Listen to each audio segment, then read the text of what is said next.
This started when I was in 8th grade, the first time it happened. This was a good 6 or 7 years ago.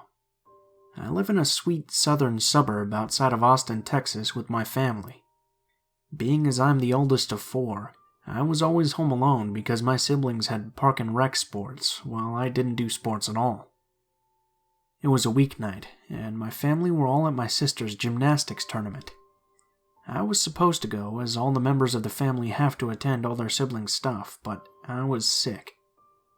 I've always been a pretty cautious creature, one who makes sure the doors are always locked when I'm alone, and because of my lifelong love of anything and everything scary, I naturally had watched a few episodes of Criminal Minds before heading to the 3rd floor where my parents' room is, to take a bath in their big tub. It was about 8:30. And in the winter, so it had been long dark outside. About 20 minutes into my bath, I heard footsteps. Loud ones, like big work boots, were walking up the steps. My dad, being a construction worker, wears big boots, so I thought it might have been him. I called out to him, but nothing. The steps kept going before reaching the top of the stairs. I didn't hear anything else. I turned the water off and listened for a while, but still nothing. So I turned the water back on and went back to my book. The next night, my sister had her final game. This game was a late game, and in a town about 25 miles away, so my family won again after making me dinner. I almost went since I was feeling a little better, but I didn't since my mom didn't want to risk getting people outside the family sick. I really wish I had gone. Like normal, I locked up the side door and ate some ice cream while watching Criminal Minds, then headed up to my parents' room to take another bath and read more of my book. This time it was later, about almost 10. I was taking a long bath and really had forgotten all about the night before, until it happened again. I heard the footsteps creeping up the stairs again. Mind you, our stairs are hardwood, not carpet, so you can hear when someone is walking on them very clearly, and the house was dead silent too, except for the TV which I'd turned on in the room outside the bathroom.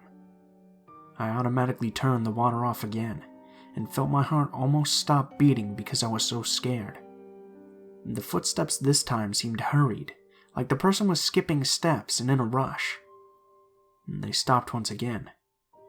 I waited for almost 5 minutes, and nothing. So I turned the water back on and picked up my old track phone and dialed my mom's number. She picked up, and I started talking right away, asking her if she was home. She didn't reply, but I could hear her breathing, so I kind of got mad and asked why she wouldn't talk. A deep voice talked back, which made me almost drop my phone. It snapped at me, saying, "I'm not your mom," and then hung up. As if instantly, banging started on the door. I burst into tears right away because this wasn't just knocking. This was like the door was going to fall down, like the entire person's weight was being thrown against it. I dialed 911, and right when I hit send, the banging stopped and I hung up. I didn't know if my family was playing a trick on me, and the last thing I wanted to do was have the cops come and I, an already troubled kid, get in even more trouble. I stayed in the bathroom, sitting in the corner wrapped in a towel for over 30 minutes before I heard the family minivan pull up the driveway. At that moment I started crying more, because I knew that whoever was just in my house was not a member of my family. My mom called my name out, and I responded by yelling for them to come upstairs. I was not leaving this room until I knew I was safe. I told her what had happened, and she didn't believe me at first.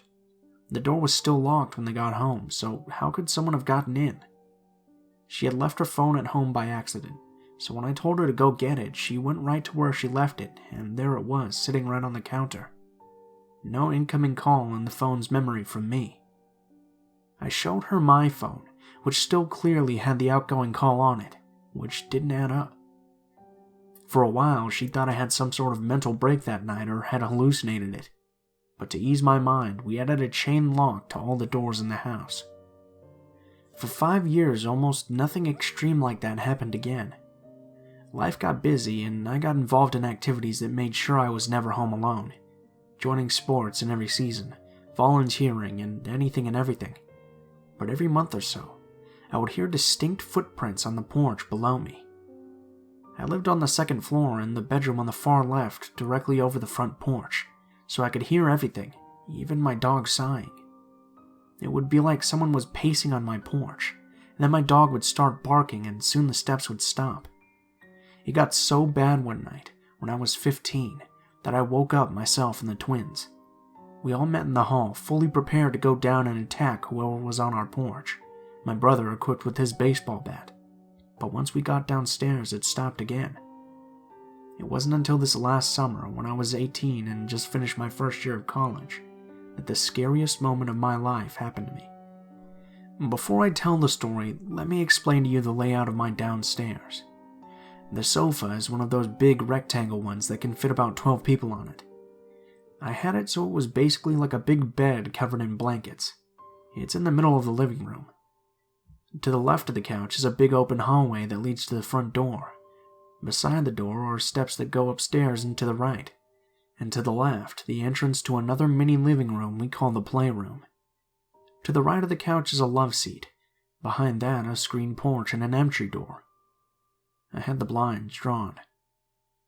Behind the couch is an open doorway that's really wide, just like an open entrance to a new room, which is the kitchen. This was a weekend night, and my parents had gotten accustomed to going out of town pretty much twice a month, leaving me, my brother, and my sister home alone. This night, the twins were going to a birthday party in the neighboring town, and wouldn't be coming home until the next day. I saw this as the perfect time to camp out downstairs in the living room, make a bunch of food, and watch movies and get high. I FaceTimed my boyfriend, and he said something that kinda creeped me out, but I didn't really think too much about it because I was high. He asked me, "You're home alone, right?"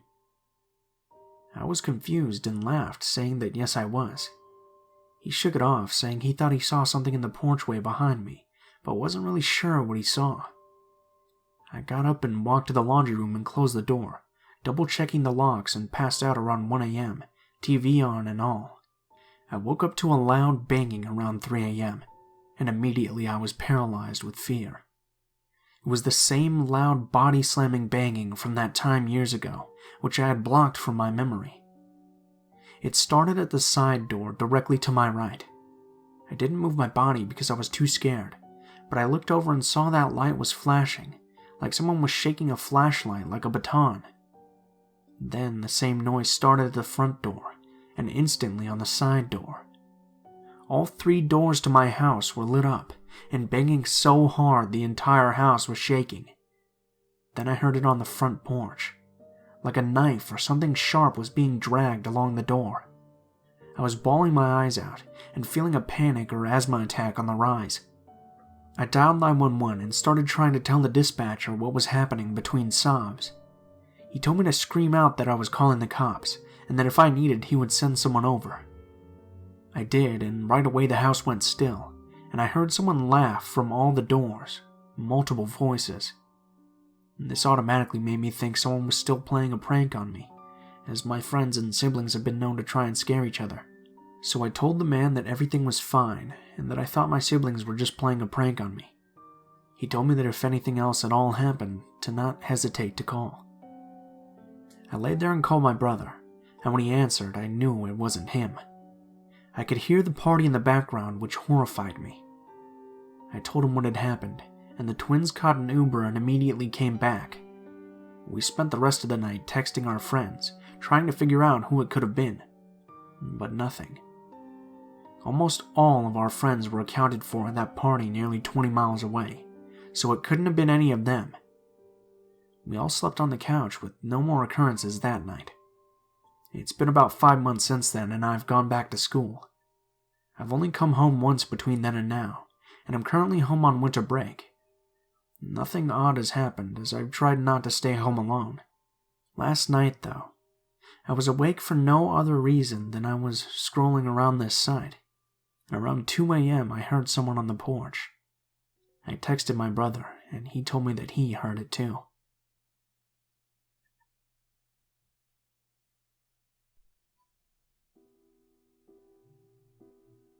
This happened to me in 2008 in Las Vegas. I was living with my husband and our son, who was about 2 years old at the time. I would frequently take our son to the grocery store early evening with me to do some shopping and to give my hubby some alone time. I never really worried. The store was literally right outside my neighborhood, plus I lived in a pretty decent one. I finished my shopping and put my son in his car seat. By the time I had finished loading the car, he was passed out, so I decided to quickly fill my tank at the gas station on the other side of the parking lot. While I was pumping gas, a big truck comes up on the opposite side of my pump. The man pumps his gas, seems to take no notice of me, and leaves. As I'm finishing up, though, the truck suddenly pulls up next to my car, and a man who looks like he loves his meth says, "Excuse me, miss, but I just feel compelled to tell you how beautiful you are.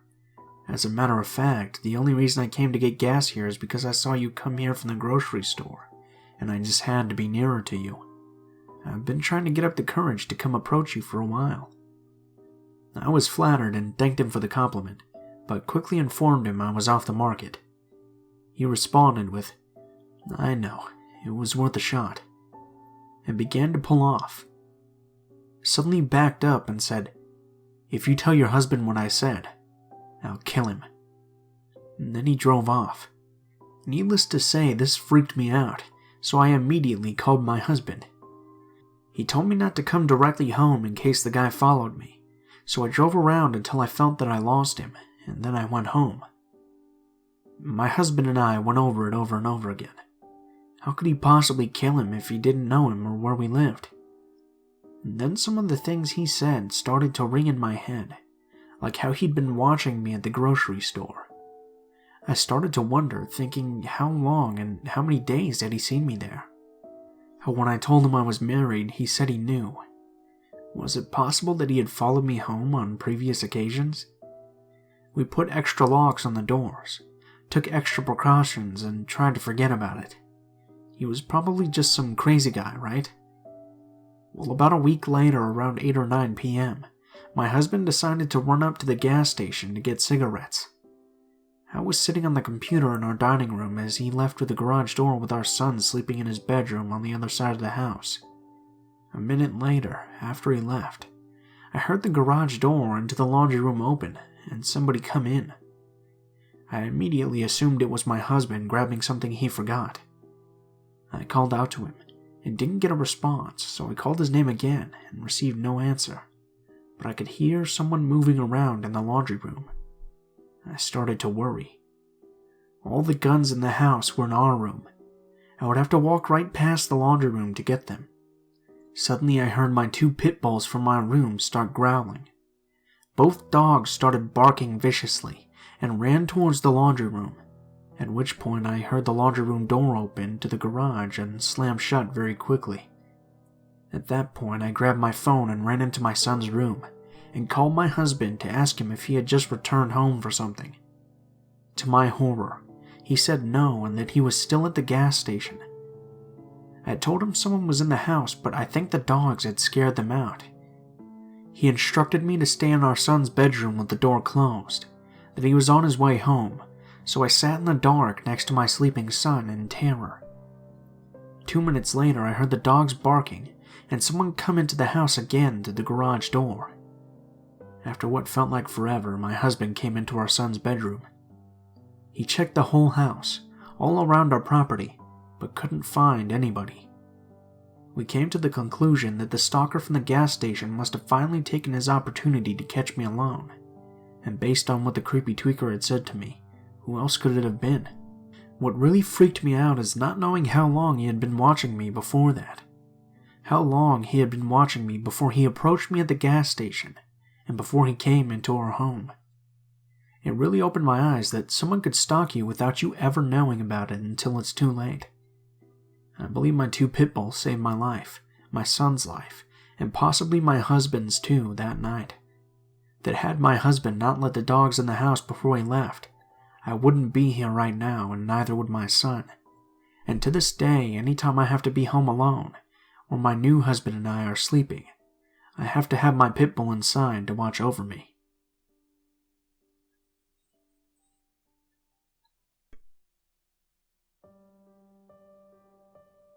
This story takes place over the course of a few years, but it kicks off around 2006. I was 15 and I was puttering around the stacks at the local library, trying to find books for a paper I was working on for my history class. I have no idea what the topic of my paper was, but I know I was looking for books about England. My mom is the super overprotective type, so she had walked me up to the 3rd floor so I could browse the stacks, and after deciding that it was thoroughly devoid of sketchy creeps, she left me up there to go find some books for my sister in the kids section. I was having a blast. I didn't get left on my own devices very often, so I was reveling in the independent feeling of doing my own thing without my mom supervising. The stacks take up the entire 3rd floor of the library. The stairs that lead to it come up from the back of the building, and the large rooms filled with rows and rows of bookshelves come off to the left, right, and directly across from the stairs. I was in the room to the left. I was about 5 aisles back from the door to the atrium, and I was fairly confident in the fact that I was completely alone up there. There had been one guy at a table in the atrium when Mom had walked me up, but he had been packing his computer away when we came over the stairs, so I knew he was long gone. After a few minutes of meandering around the aisles, I caught a flash at the end of the one I was in. It was a guy, tall and gaunt-looking. He stared down the aisle at me as he walked past. He was wearing a blue jacket, faded jeans, and a pair of dingy-looking white sneakers. He had glasses and, oddly enough, an unhooked bike helmet. That struck me as pretty odd. Now, this made me a little nervous. I've always been a really anxious person, and while I grew up in a relatively small town, the crushing realization that I was 3 entire floors away from my mom hit me. I brushed it off though, because really, what's so scary about some dude in a bike helmet walking by? I thought to myself, you're alone for 5 whole minutes and some dude walks by and you freak out? You're almost an adult, woman up. So I forgot about it. I went back to browsing for my book and pulling interesting looking titles off the shelf to page through them. They were mostly reference books, dry, dull reading. I was crouched down another aisle back from the door to the atrium when I heard somebody clear their throat not far away. I looked up and there he was. I was pretty close to one end of the aisle, and he was standing at the other end of it, arms limp at his sides, grinning at me. I smiled at him nervously and went back to looking for my book. "Hi," he said. He hadn't moved yet. I looked back up at him for a second and said hi back. Now, stranger danger is a real thing, kids, but my mom didn't raise me to be impolite. If somebody says hello to you, you say hello back. I got this weird feeling in my stomach. Something didn't feel right, but he wasn't doing anything but standing there and smiling at me. "You looking for books?" he asked. I felt like that was pretty obvious, but I had still looked back at him and nodded. "What kind of books are you looking for?" He took a step closer and tilted his hand at the stack I had balanced on my crouched knees while I flipped through the pages of another. "Books for a paper." I remember thinking that short responses and disinterest would deter him. I was wrong. "What kind of paper?" he asked, and he took another step forward. "About England?" I had stopped looking directly at him, but I was still keeping an eye on him in my peripheral vision. "I've never been there," he informed me. Me either." I stood up and ducked around the end of the aisle and into the adjacent one. He followed me, but maintained the distance. "So, do you go to school around here?" He was leaning on the end of the aisle I had just entered. I took a step away, and he took another step toward me. Looking back, I realized I should have just run right then, but I didn't. I needed that book. After all, I had a history paper due, and I needed 6 print sources. "Do you want to be my friend?" he asked. He was speaking softer now and taking steps closer to me more frequently, slightly crouched. He wasn't that much taller than me, and I was pretty sure that I could have pushed him if I needed to. He looked pretty frail, but I was internally freaking out. I hoped that he couldn't see that. I have a lot of friends already, actually. He was nearly within arm's reach of me now, despite my backpedaling away from him. He stood back up and put his hands out the side a little bit. Can I have a hug? I could tell that the look he had plastered on his face was one of mock innocence. I turned around and dashed for the end of the aisle I was in, but I didn't realize I had gotten myself turned around. It was a pretty easy thing to do up there, so instead of hurrying off into the atrium toward the stairs like I thought, I actually headed deeper into the stacks. I knew there was a bathroom back there, so I ran into it. I locked the door of the stall, but didn't lock the bathroom door. Thankfully, he didn't follow me in there. I threw my stack of books into the corner of the stall and dug my cell phone out of my pocket. This was way before smartphones, or at least before I had one. It was a little Samsung with a green screen. No signal, go figure. So the way I saw it, I had two options. I could stay in the bathroom until the library closed, or I could suck it up and make a run for it. I gathered up my books, splashed some water on my face, and tried to give myself a pep talk that sounded even halfway convincing. I tried not to remind myself that I had never run in my life. I even walked the required mile for gym class. I pulled the door open just enough to peek out with one eye. The coast appeared to be clear, but one of my books was slipping. I let go of my hold on the door and bumped it closed. After fixing my book, I yanked the door, prepared to run, and there he was, grinning at me. What I had failed to notice as I ran into the bathroom was the reading nook tucked conveniently beside the door of the ladies' room. He had been waiting for me in a pretty comfortable easy chair just out of sight. "Why'd you go in there?" "I just want a hug." I ran past him, praying to whatever god there might be that I didn't drop any of the books, or that somebody who wasn't trying to hug me was magically hanging out in the atrium at 9 at night. I got to the stairs while he ran after me, calling to me to wait. As I jumped over 2 steps to the first landing I encountered, I spotted a few people milling around on the second floor and immediately felt better. He was hard on my heels, but as soon as he noticed the people, he turned around and ran back up to the stacks. I finally found my mom after running around every floor like a chicken with my head cut off. Well, I didn't immediately tell her what happened. She is my mom, so of course she knew something was wrong. After the classic mom interrogation, she, totally horrified, all but dragged me by my ear to the librarian at the front desk. When Mom rounded on me to give me a description of the guy to the librarian, the woman leaned over the counter with a concerned look on her face and asked me, "Honey, did he have a bike helmet on?" Apparently my new friend was a pretty frequent flyer in the stacks, and pretty well known among library staff for his hug requests. It had gotten to the point that they would only send the male librarians to the stacks, because he avoided them like the plague. The librarians were used to it, and thought he was pretty harmless. While they'd had a few female patrons mention that he requested a hug from them, he never dared approach a minor, let alone an unaccompanied one, to ask for a hug. My report got him banned from the library for a year, and a call was put in to the police. I distinctly remember feeling bad that I had gotten him banned, but that didn't last very long. I wish I could say that this was our only encounter. I wish I could say he'd only requested my friendship twice. I also wish that I had only run into him 3 times. But as I said, it's a pretty small town, so I had the pleasure of running into the sketch-ass 4 times, all told. The second time was 3 or 4 years later. I was in college and I had a totally different hair color and was taller. I was at the mall with my best friend. We sure were proud of ourselves in our new sundresses and thought we were hot shit. As we rounded the corner and headed to the food court, I spotted a blue bike helmet bobbing around in the sparse crowd. I grabbed my friend's elbow and hissed to her that the bicycle guy was there. He was walking towards us, headed in the direction we had just come from, when he laid eyes on my face. There was that creepy grin again. He crouched his head down and started walking faster.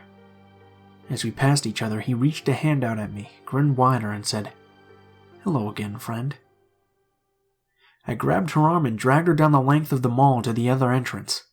I wasn't going to be there if he was going to be there, especially in a little sundress. I was scanning the lot as we walked by my car. I didn't know where he'd gone, but I didn't want to wait to find out. Turns out I didn't have to wait.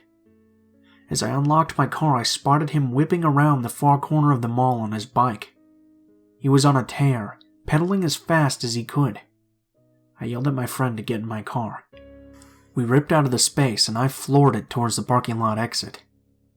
He weaved his bike damn near right in front of my car, anguished expression on his face, yelling at me, "You forgot me! You forgot your friend!" The third time was pretty tame. This was about 2 years after our second encounter, probably about 5 years after our first.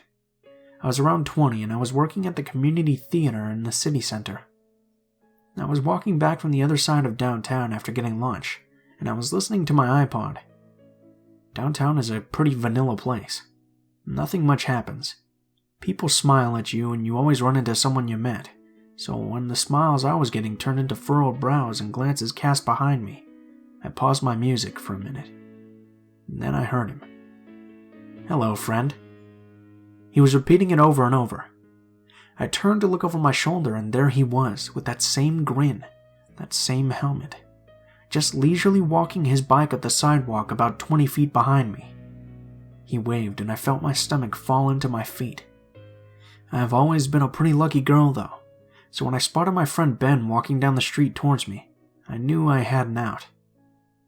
I ripped my earbuds out, shoved my iPod into my pocket, and flat out ran up the sidewalk at Ben. I jumped on him and hugged him and asked if he could walk me to work. Ben and I worked together, and the bicycle man loved to hang out downtown, so Ben knew what my malfunction was the minute I looked behind me. All I could see was the bicycle man retreating on his bike.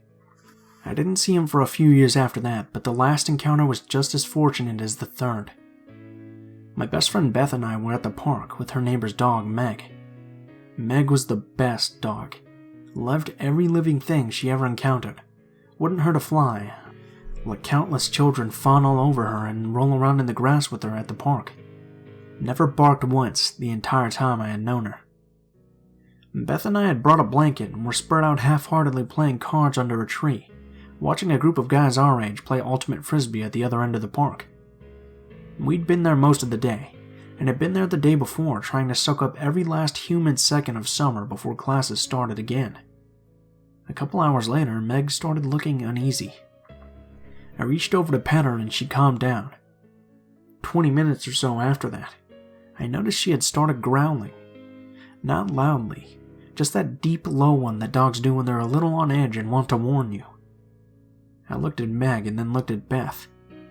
She was looking over my shoulder with a blank look on her face. I knew what that meant. He was there. I heard him before I saw him because I wasn't about to turn around and look. "Hi," he said, his classic opener.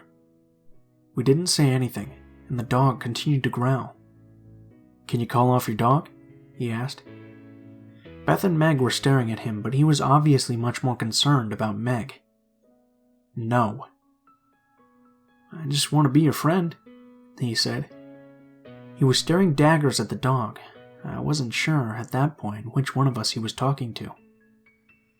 "That's not necessary." "Is she nice?" He inched closer and the growling got louder. "Does she sound nice?" I asked. "No, I don't like her," he said. "That's funny because I've never heard her growl at anybody until you showed up. So obviously she doesn't like you either." "Can you call off your dog? I just want a hug. Can I please be your friend?" he asked again. This time he was looking at me. "No, we don't want to be your friends," Beth yelled at him. I leaned down to Meg, speaking quietly but loud enough so he could hear. "Go get your new friend, Meg." And because she was the best dog ever, she just sprang up, puffed at twice her normal enormous golden retriever size, and started barking her big blonde block head off. He was on his bike and throwing gravel before I could reach over and grab her collar. I honestly think she would have ripped a piece out of his leg if he'd come any closer, and he totally knew it. Ask any woman my age that lived in town around that time, and ask them about Bicycle Man. Now I have a story for you. I knew one that got followed for hours. She wasn't lucky enough to run across a Ben. He went locally viral on Facebook. A public post warning parents that live near parks to watch out for the man with the blue bike helmet. Show the picture to your daughters. Make sure they know to keep away from him. If you spot him, send your husband out after him. Rumors circulated that he had moved from Massachusetts and was homeless on purpose, a child molester trick to avoid having to register at a real address. Though it seemed he had preferred to request hugs from underage girls, he would follow most any unaccompanied woman or small groups of just women, regardless of age, requesting hugs and becoming increasingly more aggressive as the repeated requests were denied. Some of my friends lived by the park I was in with Beth and Meg, and the bicycle man actually crashed one of the daughters' birthday parties. He just skulked around at the end of the driveway, staring at the girls until one of the dads chased him off. Sometimes I wonder if he was just a misunderstood man with some mental problems, that nobody had to look out for him. But damn, let's not meet again.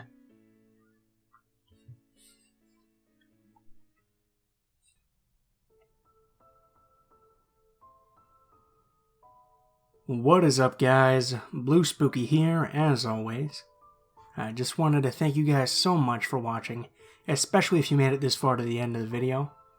If you guys enjoyed the video, please feel free to leave feedback in the comments below, as well as perhaps like, share, or subscribe if you feel so inclined.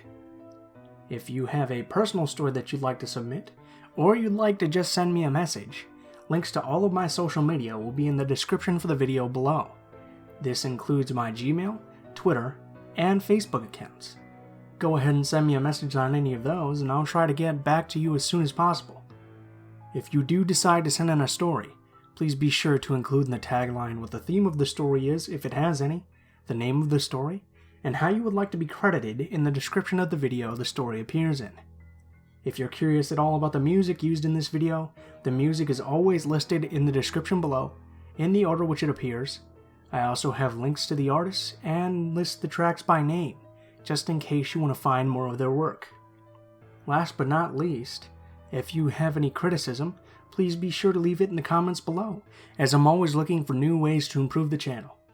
Thank you guys so much for watching, and I hope you guys have a great day.